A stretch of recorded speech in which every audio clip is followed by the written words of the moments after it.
sanad walba kumanaan hooyooyin uur leh ayaa Soomaaliya ugu dhinta dhiigbax iyo xaalado la xiriira uurka sida umul raaca. Marka la eego deegaanada Puntland waxaa jira goobo caafimaad oo tiro badan oo loogu talagalay in si gaar ah loogu adeego hooyada uurka leh si looga hortago dhibaatooyinka uu ka mid yahay umul raacu. hooyada aan MCH ka imaan waxa uu iman kara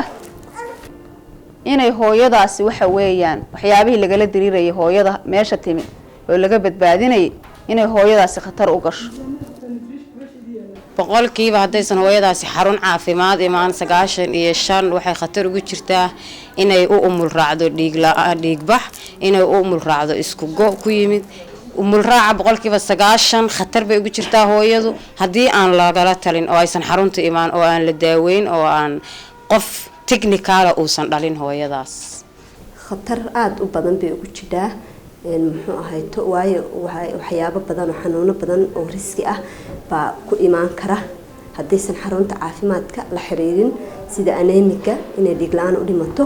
dhiig bax haddii guriga ku dhasho inay intay dhiig baxdo muxuu ahayto saa ku dhimato maxay dhiig karka oo kale inay intay guriga ku dhasho iyadoo dhiig kar qabta ay u dhimato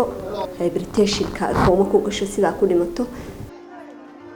waxaa jira hooyooyin fara badan oo si joogto ah ugu xiran xarumaha caafimaadka sida MCH-yada iyo isbitaalada. haddaba maxay faa'iidooyinka ay hooyooyinkaasi ka helaan goobaha caafimaadka?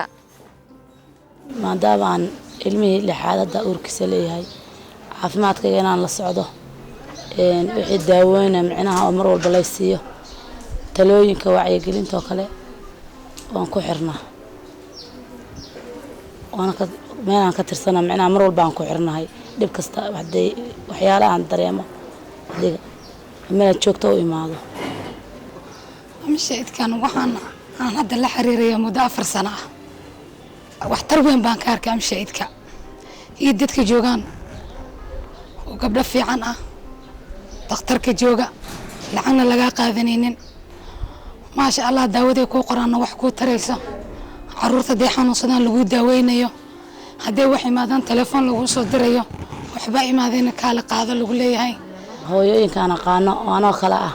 waxyaalaha ay la kulmaan waxaa ka mid ah waxyaalo badan waxaa waaye hooyada aan talaalka qaadan oo kale hooyada micnaha caafimaadkeeda aad u tayo badan caafimaadkeeda helin والله خطر بدن بك إيمان كلا ويد أنكو حرنا MCH ومن راعي ديك بحوا كلا قفكو ديك بحا قفكو معناها أن إربطة تين ترى كلا قاعدا طلال هرو قبين وحيالا بدن بلسو قد بينان كلا ويدنك وعمشيتك كو حرنين إلا دوحا كينيسا ديك لأنت دولا أنت عمشيتك أيضا لحريرين ما ركت أي شيء إذا وين باو ما نيسا وعشت هوي أن أوجا وأنا وأن حكت ذا هي أنا MCH كحرنين وحيالا بدن أنا MCH أن كلسو عن شرين إن ديك بحبة كوي مواد بأيه وديك بحذي ديك بحي بدنا أيودي مثاي مركا خطر بك إيمان كده ولا خطر بدن بك إيمان كده قف كان MCH مرة بالله صعون أن كحرنين hawlaha ay wasaaradda caafimaadka ka qabato hoos u dhiga umul raaca waxaa ka mid ah olole loogu talagalay in ay ka faa'iideystaan deegaanada durugsan ee Puntland ololayaashaas oo loogu gargaarayo hooyooyinka aan awoodi karin daryeel caafimaad. halkan waxaan ugu nimi suuqa yeeray shaqaalayaal ka socda wasaaradda caafimaadka iyo hay'adda UNFPA aad baan ugu mahadcelinaynaa. halkan anigu gaar ahaan waxa ay hooyo nuujisa waxaan ugu nimi hooyo qaabilsan xanuunada dumarka waxaan ka helnay wacyigelin dheeraad ah dawooyin ma sha Allah marka waxaan rajaynaynaa hay'adan wasaaradda caafimaadka iyo hay'adanba maadaama ay ka faa'iideysteen dad aad u fara badan in mar labaad lagu soo celiyo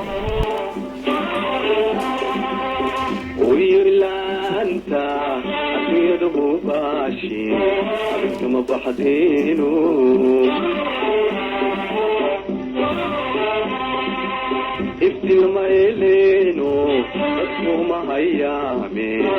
ixiga joogo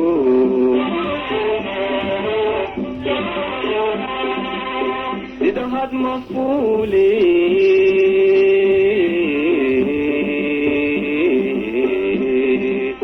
xilkowd kalulato awalguma gaadhin ilintu sawligii kabaabi maaye ilintu sawligii kabaabi maaye oyaduumo alkimanta joogaan adiga warseedee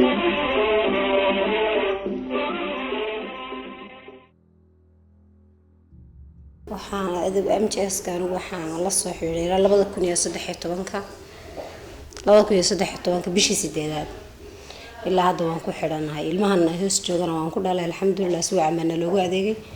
adeegeygana waan ka helay daawada wixii banaan ma ka maad waxyaalaha kale banaan ka soo galma sheegin laakiin ma sha Allah daawada iyo dhalin fiican iyo adeeg fiican waan ka helaa kuma aamin qaba guriga inaan ku dhalo wax kasta kala kulmi karaa adiig bixi kartaa nafaqad u baahan kartaa awood ba halka markaan nimanay hadda aan ku dhaliyay meesha tamar maanan haysan kooda habeen way kaliya waan lugeynay imaaday falaanbada markaan qaatay waa ma sha Allah ilaahay kala keenan tamar hela awood helay haashid waxa keenaya dhibaatooyin badan baa jira dumarka iyaga marka loo dicifo iska saaxiib ciyaal iska shaqsiga kula dhiigooda kula xaafada ku dhalaya markay dhalaan ka bacdi umursada waxa laga yaabaa umursada dhaqameed inta ka soo qabatay iska tagtaa ma kaligeed bayna dhashay ilmihiisa dumarka caadiga halka ilmihi la iska dhigo ay ku dhig baxaan saa ku taga way jiraan kuwa ilaahay ku badbaadiyana way jiraan wax walba way ku jiraan faa'iidada aan ka helo waxay tahay goob caafimaad inay tahay aan markaan xanuunsada soo aado aan ku dhalo waxa weeye ay goob caafimaad tahay aan markaan xanuunsada aan muddo 4 sano aan ku xirnaa 2 ilmood aan ku dhalay markaan xanuunsadaba imaado check-in aan ismariyo aan markaan xogaa yara xanuunsada aan imaado aan hadda goob caafimaad ay saa ku tahay aan imaado hooyada inay kalluusi ku soo boodo hadayna talaal qaadan hadayna imtixaanka ma arta daawooyin ay ka qaadan waxa khatar oo jirta inay kalluusi ku soo boodo markay dhasho inay dhiig la'aan ay u dhimato inay ma arta tabardar ay qabato markay fooshi ay soo qabato hooyada xarunta ku xiran iyo hooyada aan xarunta ku xirnayn waxaan ku kala saari karnaa waa qof qarkasi laalaado oo khatar ugu jira inuu godkaas ka dhaco iyo qof alxamdulillah hadii uu dhintana de aan laga walaacayn oo la dhahaynin waxa la galiyo qofkaas looma dadaalin maana bahalkiyeen wayna qofkii macnaa waa qof la dadaalay oo alxamdulillah hadii ilaahay geeru qoran dhiman laakiinse aad loola dadaalay oo la daaweeyay oo laga taxadiray marka waa qof u dhaxeeya noloshiisa meel saxan joogto oo caafimaad qaba iyo qof meel ka sii laalaado oo khatar ku jira bay kala yihiin wasaaradda caafimaadka dawladda Puntland oo gacan ka helaysa hay'adda UNFPA waxa ay wadaa mashruuc waxbarasho kaas oo loogu talagalay in lagu soo saaro umulisooyin leh aqoon rasmi ah oo tayadoodu sareyso taas oo ujeedada ugu weyn ay tahay in xal loo helo dhibaatooyinka khatarta ku ah hooyada uurka leh sida umul raaca halkan markuu horeysano imaado waxaan aaminsanaynay maalintii ugu nasiibka badneed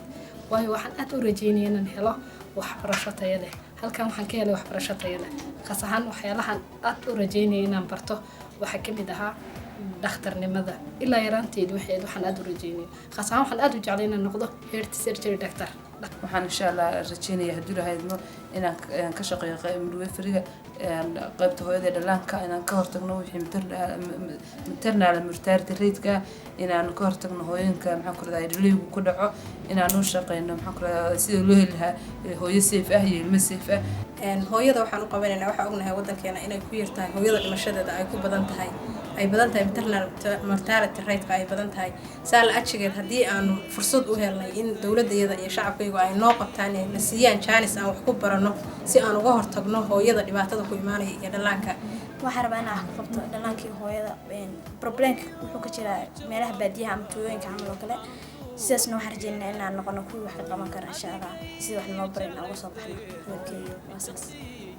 haddaba haddii ay suurto gasho in la helo jiil cusub oo aqoonta leh iyo waliba xarumihii loogu adeegi lahaa waa maxay mas'uuliyadda saaran hooyada uurka leh waa inay xarumaha caafimaadka la xiriidho sida isbitaalka baan ku waaninayaa intay uurka leedahay ma intay uurka leedahay inay MCH-yada la xiriirto marka ay soo dhawaatana inay isbitaal iyo xarun meel caafimaad ay tagto ku dhasho isan guriga ku dhalin hooyada Soomaaliyeed uurka leh fariinta aan gudbinay waxay tahay in ay ku xirnaato MTS-ka meel kasta ay joogto waxaan ugu digayaa haweenka aan maaragtaa amshaydaha aan qoonsanaynin in maaragtaa waxtarkoodii ay ogaadaan oo amshaydka la xiriiraan waa meel ma garanaysa goob caafimaad gurigu ma ahan waa guri inuu yimaado oo meesha yimaado goobta caafimaadka isugu yimaado oo hadduu xanuunsan yahay yimaado hadduu xanuun iska dareemo yimaado waa goob caafimaad inuu yimaado loogu talagal hooyada waxaan lahaa hooyada Soomaaliyeed ee xaafadaha ku dhalay inay iska dayaan xaafada ay ku dhalayaan laana xaafadu isku haleyn mala wax kasta kula soo gudbaan kara caafimaadkaaga inaad ogaato talaalkaaga inaad la socoto wixii maxaan ku dhahdaa aad u baahatay kaalmaadtii inaad la socotid maxaan ku dhahdaa isbitaalka hooyooyinka Soomaaliyeed meel kasta ay joogaan waxaan leenahay noo imow oo adeegan qaado